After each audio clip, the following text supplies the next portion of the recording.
Hello dear friends, welcome to Bens motive. அன்பின் புன்னகை என்ற தலைப்பில் சில காரியங்கள் உங்களோடு பகிர நான் ஆசைப்படுகிறேன். இந்த சேனல் நீங்கள் சப்ஸ்கிரைப் பண்ணலைன்னா தயவு செய்து இந்த சேனலை சப்ஸ்கிரைப் பண்ணுங்கள். வாங்க ஃப்ரெண்ட்ஸ், வீடியோக்குள்ளே போகலாம்.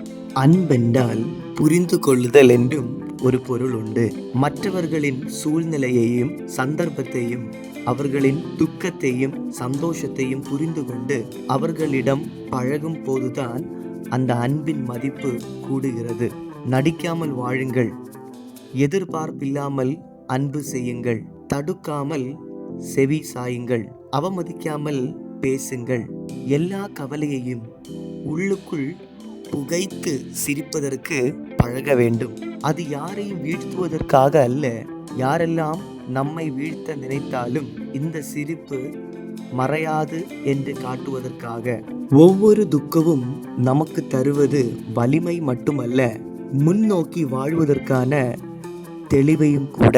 பலர் சிரித்து கொண்டே வாழ்வது எல்லாம் கிடைத்து விட்டதாலோ அல்லது குறைகள் இல்லாததாலோ அல்ல. உள்ளம் அழும்போது முகத்தில் சிரிப்பை வரவைக்க பழகி கொண்டதால்தான். மற்றவர்களின் கஷ்டத்தை புரிந்து கொள்ளக்கூடிய ஒரு கள்ளமில்லாத மனம் நமக்கு இருந்தால் நாம் தான் இந்த உலகத்தில் மிகப்பெரிய செல்வந்தர்கள். எவ்வளவு ஆழமாக பார்த்தாலும் வெளிச்சம் வீசும் ஒரு நல்ல மனம் கொண்டவர்களாக நாம் மாற வேண்டும். வாழ்க்கை எப்போதும் நாம் ஆசைப்படுவது போலவே அமையாது. நாம் கண்ட கனவுகள் யாவையும் கை சேர வேண்டும் என்று அவசியமில்லை. நாம் விரும்பாத பல விஷயங்கள் நம்மை தேடி வரும். அவற்றில் சில மகிழ்ச்சியையும் சில துக்கத்தையும் தந்து கடந்து போகும்.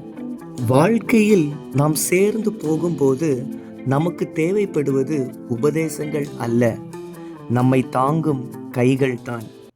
நம்மை காணும் கண்களும் கேட்கும் காதுகளும் புரிந்து கொள்ளும் இதயமும் உள்ளவர்களே நமக்கு தேவை.